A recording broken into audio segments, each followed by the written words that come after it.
All right, everybody, for Wednesday, another two-parter. We're going to start off with a 1 power clean, 1 push press. So from 2 weeks ago, we did 2 power cleans plus 2 push press. And then 2 weeks before that, we did 3 plus 3. So we're looking at your heaviest weight to date.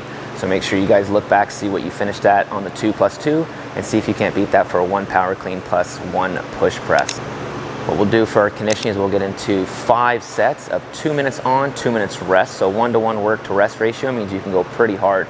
What we're going to do is we're going to start off with a buy-in 45 double unders. If you don't have double unders, 2 for 1 single, so 90. And then you're going to do 12 calories for the men, 9 for the ladies. Whatever time is left in that 2 minutes, you're going to do as many shoulder to overhead and the remainder of that time as possible. Okay, it's going to start out with the smallest amount of weight, and then each round after that, we're going to be going up by anywhere from 10 to 20 pounds. So just make sure you guys are choosing the appropriate jumps so that you guys are getting at least a few reps in a row before having to move on to the next segment. On the power clean to push press, you'll notice I do a vertical dip and drive as I'm going to press that bar up. But as I catch my power clean, I make sure to stand all the way up. So I do my power clean, stand up, then I go into my dip and drive. This gets me a little bit more balance as I get to those heavier weights. So make sure on these next 2 here that you notice and try to avoid doing when you're trying to do your heaviest single, that you don't catch it in the quarter squat and go right up. You take that extra time to stand up nice and tall, deep breath in before going up. On the single under or double under, notice the jump doesn't change much at all, right? My bounce is still the same. The only thing that happens is obviously my wrists are going a little bit faster and my jump is just a little bit higher. But in terms of my body going up and down, it's the same jump every time. It doesn't get much more seamless than that. You want to know how Iron Regime is senior citizen friendly?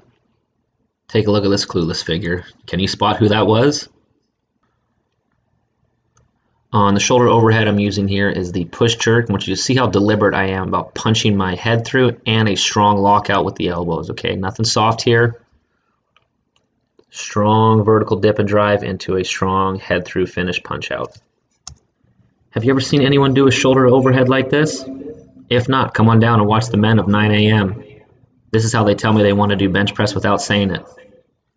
And probably why they always complain of shoulders hurting. On the skier here, you can notice a couple things. First of all is the screen that just popped up there. It's showing my live average of how fast I'm going. That 134, 135 number is my average 500 meter pace. It does actually go that low if you're strong enough, but you guys would never know that. The last part would be the strokes per minute, that 44 to 46. So we're always looking for the same consistent pace from the time you get on to the time you finish your interval.